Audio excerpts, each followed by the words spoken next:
Hello everyone, and thank you for joining India's first AR VR MR podcast, Xrom.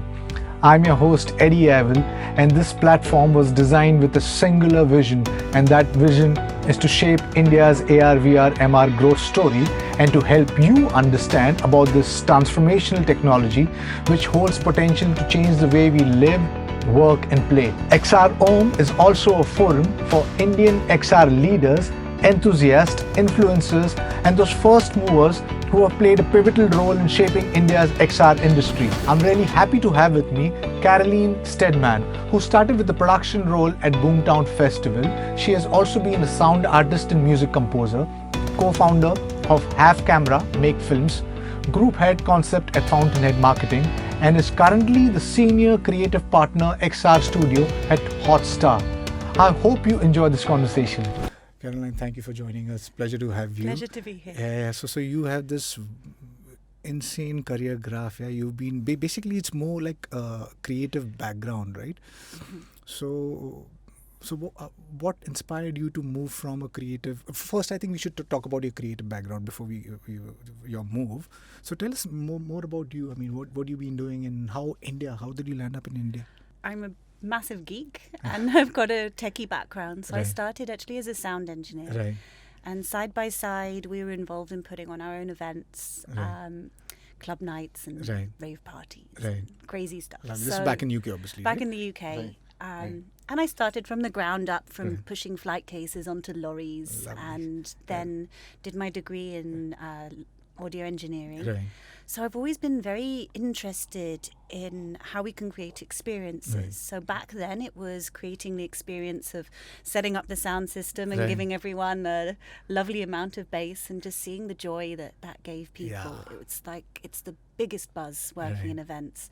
That went on to having our own music festival. Right.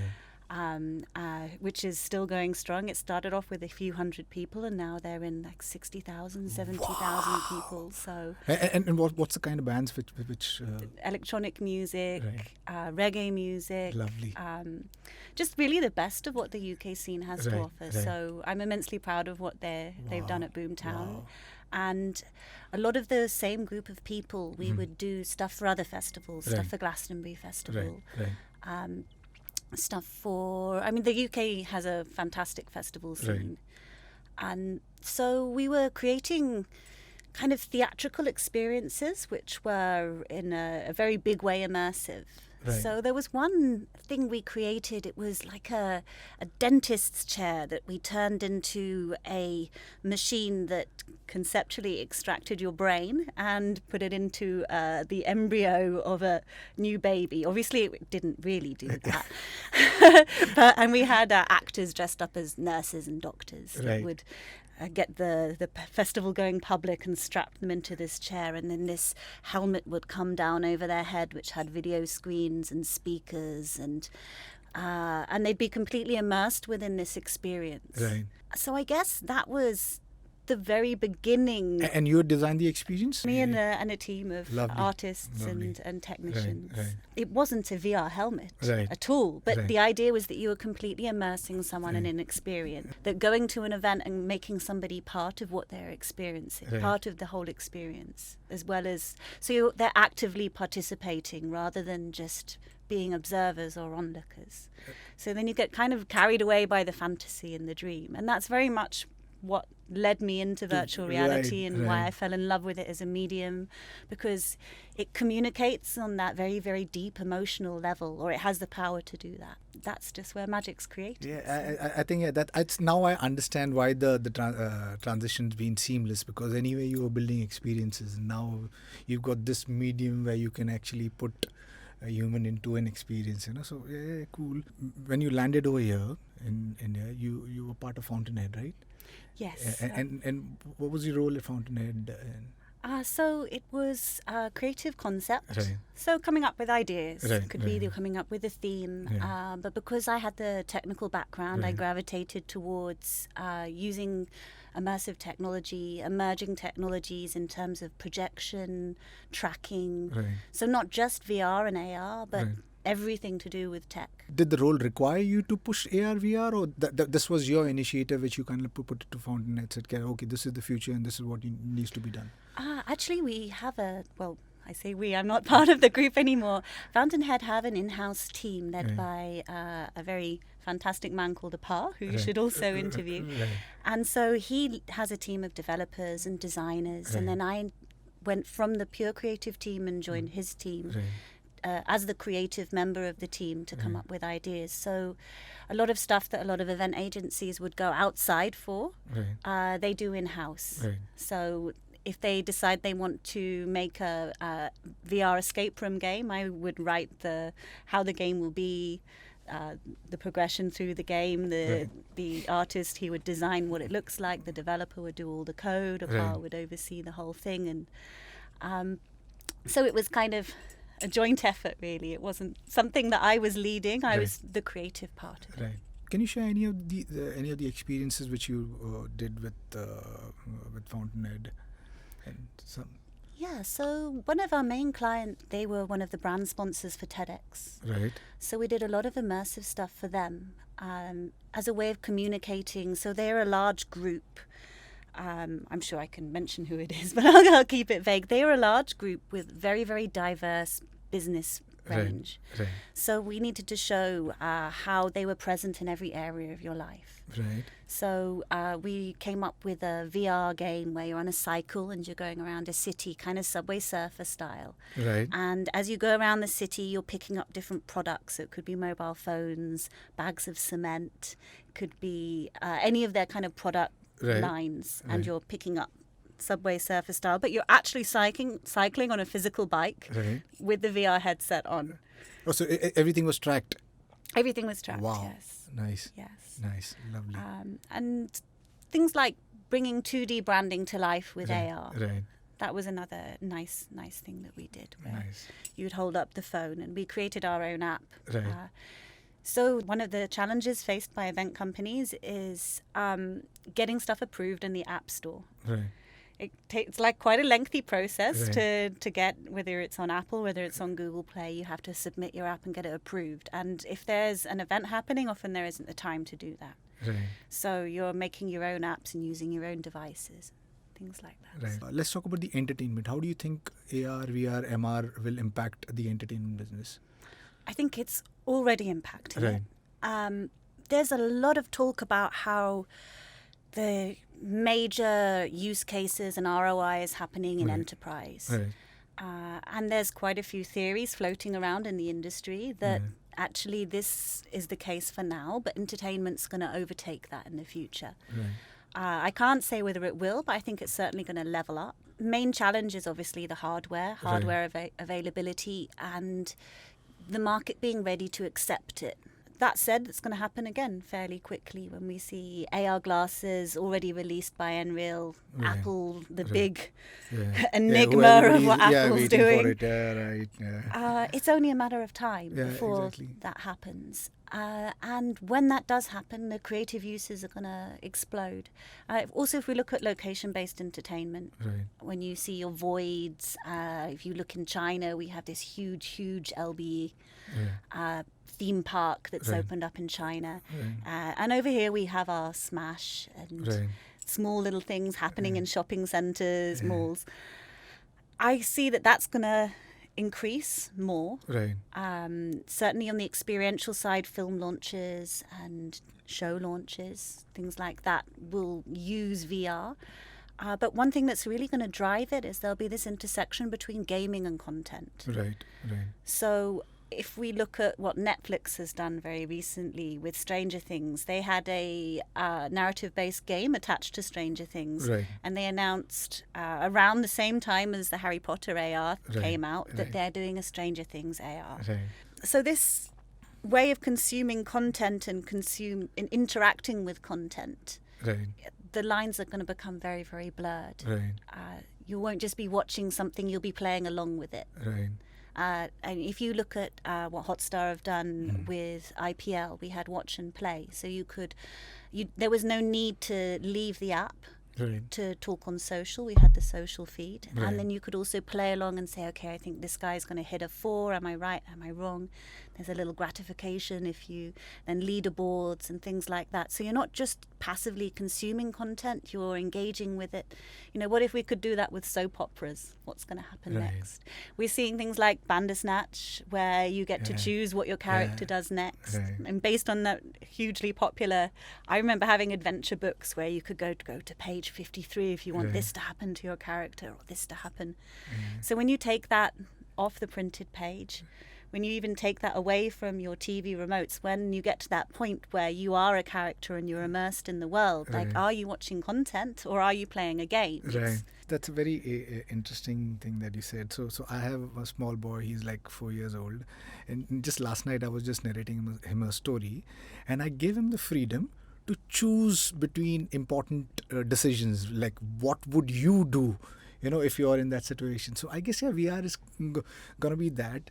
It's definitely the next step evolution for movies or cinematic content. I mean, your 2D medium, I see it fading out in another 10-15 years, because we everything that we or real world we interact in 3D, but somehow we've been restricted to 2D so far. So VR, I think, definitely is gonna be that game changer. So you were talking about LBVRE. Somehow in India, I think we lack that. We have, like you said, Smash, which is a very simple. You just have a headset tethered device which is hooked. Do you think that somebody should look at building an LBVRE like a Void, or because all the big players, I think Steven Spielberg has his own company which is push driving the LBVRE. Then there's this another company called Hologate which is doing incredibly good. The business is flourishing. So LBVRE at this point in time is making all the money. So do you think that India somebody needs to look at it right now, because that's an opportunity there? Definitely. Whoever, if it's a foreign party that comes in, Right. they need to look at the Indian market in a way that is a little different perhaps to Western markets. People Right. aren't going to pay 3,000 rupees Right. for a 10-minute experience. I mean, Right. a very small percentage of people. Right. The price needs to be brought right down. Right. Even if that means making a loss at the start, Right. to be able to introduce this as a medium for entertainment for the general masses. Even if you bring the price point, unlike your Western countries, in India, the plus point is the population, right? I mean, you get Yes. into a mall. I mean, we are 1.3 billion people in every given Saturday or Sunday. Any mall is like minimum 30,000 footfalls. So that obviously that's an opportunity which somebody should look at. So now from Fountainhead, you have moved on to Hotstar. So Yes. would you be able to share more details on what you're doing at Hotstar? What's your role? It's quite a new team. Right. I mean, the department's been running for a while. It's incredibly exciting, and I'm very, very happy and very super excited and kicked to be there. So my role in the team is much like it was in Fountainhead, to kind of creatively shape the ideas that are being used at the intersection of immersive technology and content. So coming up with ideas how to do stuff, why we're doing stuff. So having that kind of insight of what the market is, and then being able to make creative decisions with feet very grounded in reality. Right. But at the moment, we're looking ahead. We're looking ahead to what's coming in the future, being ready for that, being ahead of the game, Right. and finding that place in the market as innovators and leaders in the field. Obviously matching what's being done internationally and hopefully surpassing that. So Superb. So congratulations on that, and I Thank hope you guys really do something really exponential and push, somehow drive the conversation of adoption forward. So we have more people adopting VR in the country. So besides your entertainment and gaming, VR obviously is VR, AR, MR, and is got huge cases. I mean, use cases in enterprise. So would you be able to share more light on that? on enterprise, the medical field is a huge area. Right. One very interesting thing that we were looking at recently is the use for treating children with pain, Right. which completely fascinates me. Yeah. The idea that when you're completely absorbed in VR, the brain has no time to process the pain. I felt the effect myself. I put my shoulder out Right. and I was playing Beat Saber. I was playing Beat Saber for about a full hour. It was only when I took the headset off that I was like, oh God, my shoulder really, really hurts. It's so immersed that Yeah. you kind of tend to lose time and what the real world. Haptics is another really exciting Right, field. right. Surgeons are using VR with haptics now to train Right. how to do operations. Right. And when you look at the technology that's progressing there in the field of haptics, everything from the claw to the haptics glove to, I forget the name, there's one fellow in Japan who's developed a very small device which allows you to feel different textures. So Wow. it could be allowing you to feel a fabric, and it's small enough to kind of fit in a mobile phone size device. So once you can feel as you would do in real life, then that opens up huge possibilities across enterprise as well as entertainment. Yeah, then what is real and then what is virtual? Obviously, that's when we probe that question. But yes, I mean, haptics is another field which is help driving, push driving the conversation of making the virtual more real. Yes, what happens when you are wearing a haptic bodysuit and then you're playing some game and then you may be playing a shooter game and somebody's like a virtual person is shooting you and you can feel that bullet or you can feel the fire, you can feel the water, because I believe there are these actually haptic feedback shoes and gloves where you can walk around and you can feel the mud or the water and you can feel things on your head. So I guess virtual reality is progressing exponentially. So Elon Musk and all of these big players have been talking about how gaming is progressing so much that eventually we might have photorealistic character. We already have that, right? I mean, what happens, when you are unable to decipher what is virtual and what is real? I mean, do you think something like that can happen, and what would be the impact of something like that? I think it will happen. Right. It's inevitable that it'll Right. happen. Right. How soon it will happen, I don't see it happening anytime soon. Right. Definitely looking in the next 10 years, it could be possible. I mean, Moore's law is out the window Right, already. exactly. Yeah. So who thought that would go out, Yeah. it will happen. With it comes a huge load of ethical questions, Right. which is something we need to be ready for. Right.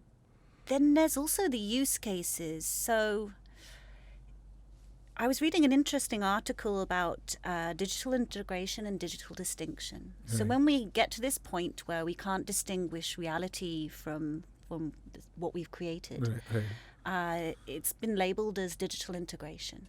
Digital distinction is when you have something digital that's within the real world, but we're very aware that it's something different. Right. And there'll always be a place for that because, dragons, they're not real. We can create one that looks as real as you like, Right. but we're always going to know dragons aren't real. Right. So it's a case of a lot of the creative use cases when we get to that point of digital integration.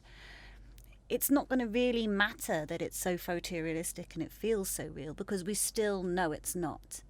And when the brain knows that something's not real, but it appears to us extremely real, then that's when you get that rush, that buzz. That's why horror games and horror movies are so exciting because all of our instincts are saying, run, run, run, a dragon's breathing fire on you, but then that part of your brain's going, dragons aren't real. So you get that big adrenaline buzz of running from a dragon, but you still get that excitement and joy. So the kind of graph that sits on is going to change a bit. Right.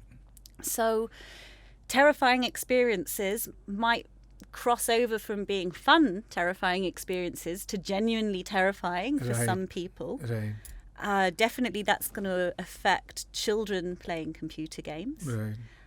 My daughter loves virtuality. She's Right, 7. I right. very much limit the time and Right. are responsible with how and when I let her experience it. And we were playing Vader Immortal. Right. And she got a little bit scared at Darth Vader. She's like, Mama, is this going to give me nightmares? I'm like, I hope not. Maybe just go back to the dojo and practice with your lightsaber now. So already these experiences, which are very much digital Right. distinction, younger minds or more susceptible minds, we have to be very careful about what Right. they're exposed to. So that's going to become a challenge and an issue, that I can see there'll be disclaimers that need to be signed. But the point at which this happens is perhaps going to be reasonably close to the point where we're starting to get brain-computer interfaces. Right. And again, that's another huge Yeah. ethical can of worms. We know that the Mark Zuckerbergs and Elon Musks of the world are working on them. Is it rumor? I don't think it's rumor. I think it's real. At this point in time, when all of these technologies are converging, what's going to happen? All our data is out there in the open. All our data is being captured. It's getting more complicated for the consumer, and VR being used for music in India, because at this point in time there's nobody exploring that. There's nobody looking at the live events, live music side. Do you think that that's a possibility? That's an opportunity. Which for sure, it's an opportunity. Yeah. And you being in the creative side, you being like you were a musician also, right? I make funny music with computers. If you can call that being a musician. Right. Yeah. So there's so much opportunity, but I don't think people are looking at it with binaural sound, like you mentioned. Where right now we restrict to stereo sound, right? Stereo mono sound with binaural and ambisonic sound. Wherever you turn, you will hear the sound coming from that direction. It's almost like how we perceive sound in real life. So it's getting more and more interesting. So, today when audiences blocking out advertising, be it on your mobile or computer or theater, TV, whatever screen, the computers we using ad blocks and stuff like that. But VR is an isolating experience completely, right? And you can throw in these non-intrusive ads here and there. And there's this huge opportunity for advertisers, the brands.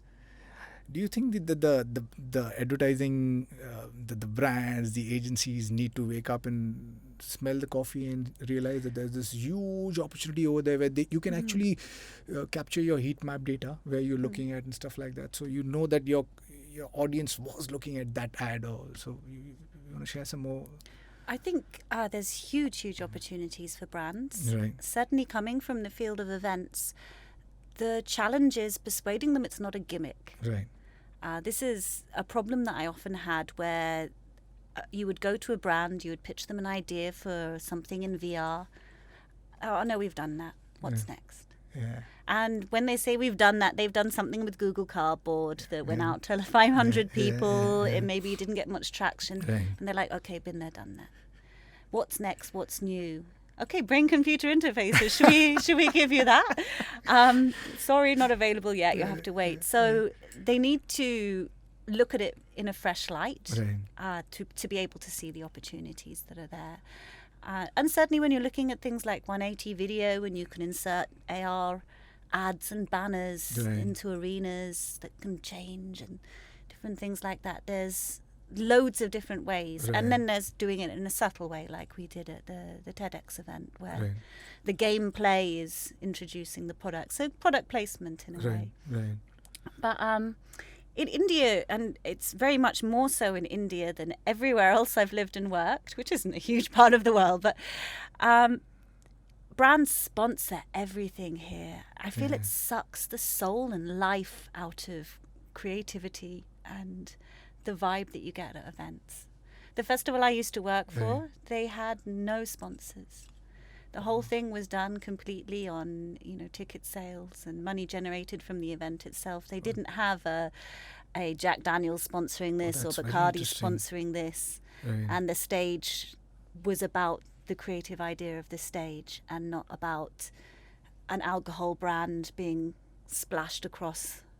So social impact is another area where VR is really taking off. There are even most of the festivals, you have these really cool VR films which is really doing some really exceptional stuff. Have you seen some stuff? Is there anything which has left impact on you? Recently I've watched a lot of the National Geographic nature 360 documentaries. I mean, that's not so much social impact, but one of them was covering about elephants and the ivory trade.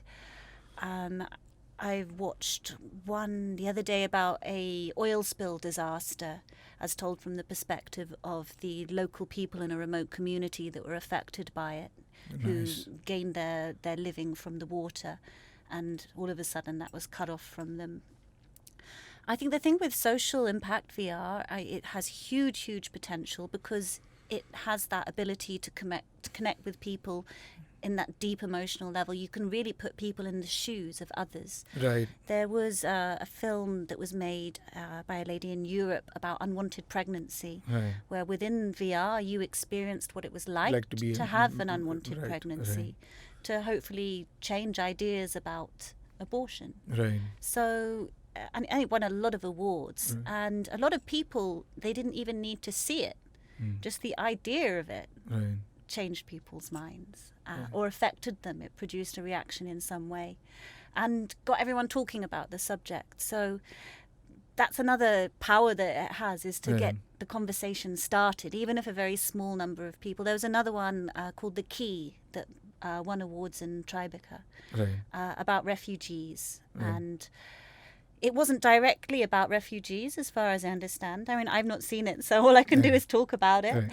Right. It's where you commune with some different entities who are telling their stories. And then at the end, you come to know that it's about how refugees always keep a key to their house, even though their house has been destroyed, their country has been bombed, and they're never going to go back there. But they have It's the a very keys. common habit to keep the key to your house. So it's a huge opportunity for charities, NGOs to get their ideas across, and international film festivals are a great platform for those type of films. I think the NGOs over here and the agencies should understand that socially impactful content is could be really impactful, and people should look at developing some socially impactful content. So I heard that Jon Favreau shot the entire new Lion King movie in VR.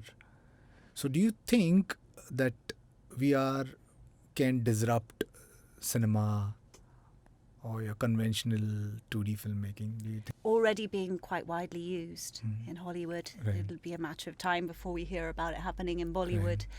Because if you're creating a scene and it's all there in green screen with motion tracking suits, to have that all in your imagination of what it's going to look like, or to see it on a 2D screen, if you're a director, you want to be in the action, you want to be there and in amongst it, and VR gives you the ability to be there, to visualize those shots in 3D Right. and how it's going to look. So it's a hugely powerful tool. And MR as well. Right. MR, I mean, whether you use it in broadcast, it could be that you're using it within sports. Right. Yeah, that's a big Instead of opportunity. having a man in your ear telling you something, perhaps you'll be seeing something. Right. And then what you're seeing, you'll be able to interact with using hand gestures. And then that ends up going into your main feed. The augmented visuals end up being out of your eyes and on the actual screen for the public to see. And you can...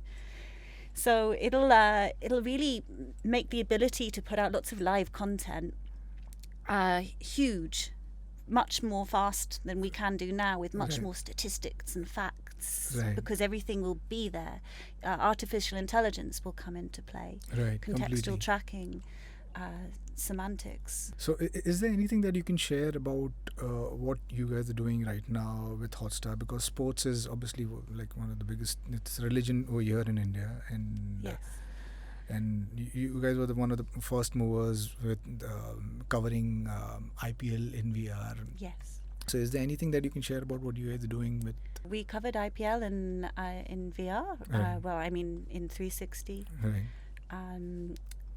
That was fantastic. It was a great opportunity to show the tech to the Indian market. Alongside that, we also developed a VR cricket game with haptic feedback, Right.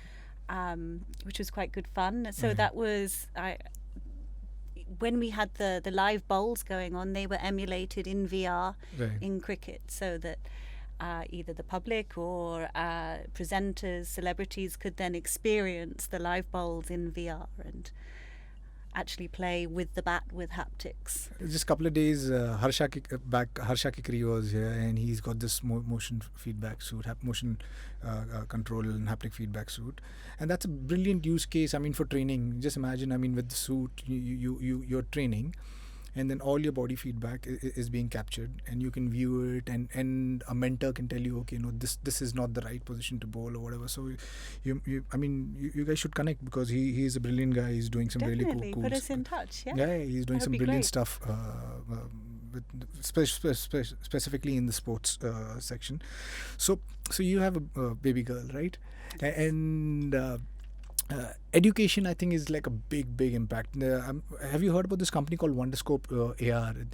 I think it's a division of within VR, and they're doing something really cool with AR. They are bringing to life storybooks. So as children, you can have these, whatever the stories, actually playing out right in front of you.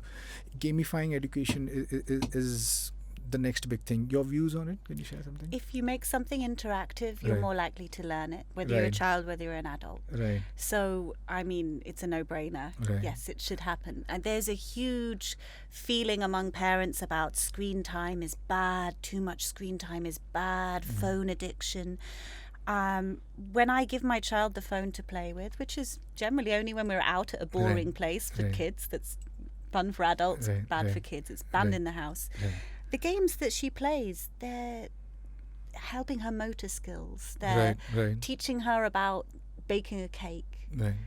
All of these fun things. Then I see them being transferred into real world skills. Right. When we do actual baking, she goes, oh no, we need to whisk it now, we need to crack the egg now. And she knows because she's played her design a cake game. Right. There's a huge amount of creativity involved in a lot of children's Right. games.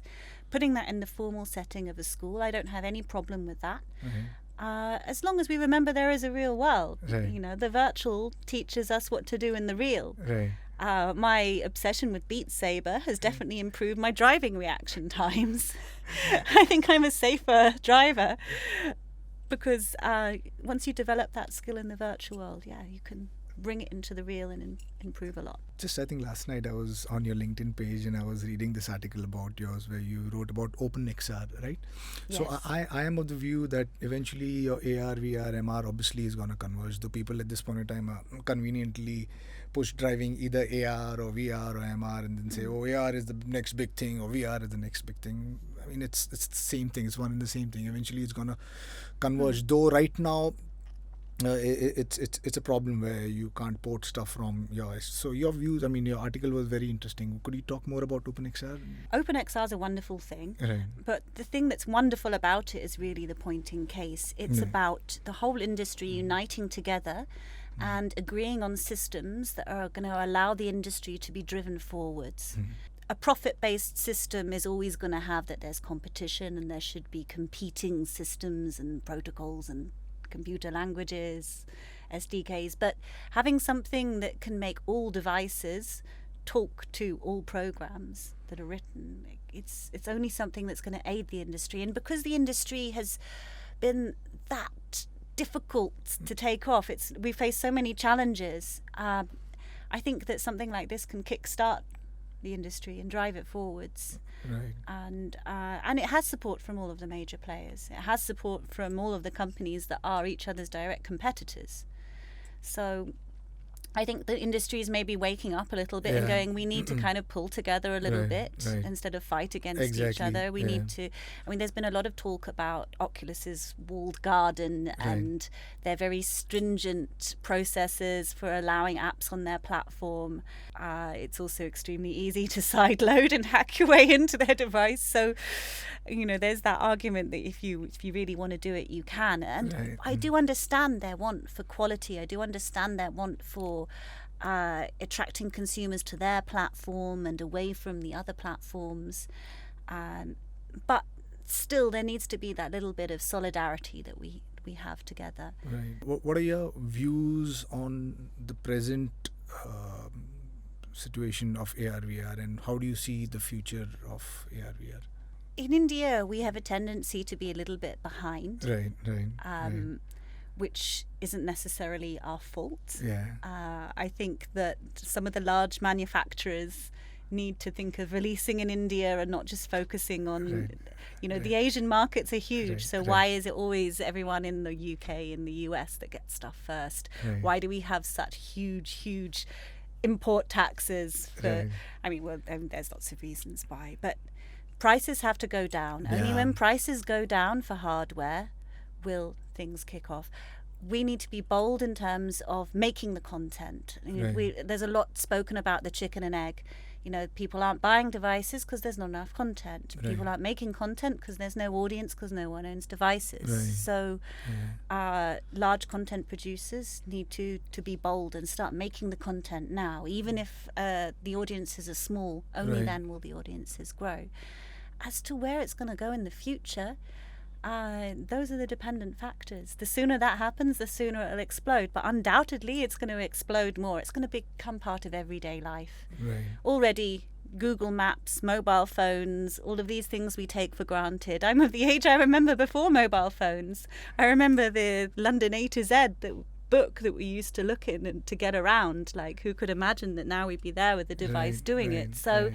it's not a far-fetched of imagination to imagine the day then when we are wearing glasses that Right. enable us to interact spatially with our environment. So it's just a matter of time. Brilliant. I mean, what a great note to start at. I mean, end at. And yes, I feel the same. My son's going to be onto an AR, VR glasses where he's going to be interacting with content, exactly what you saw in the movie Minority Report or The Avengers, where you're actually interacting with content. That's going to be the future. And it's definitely inevitable.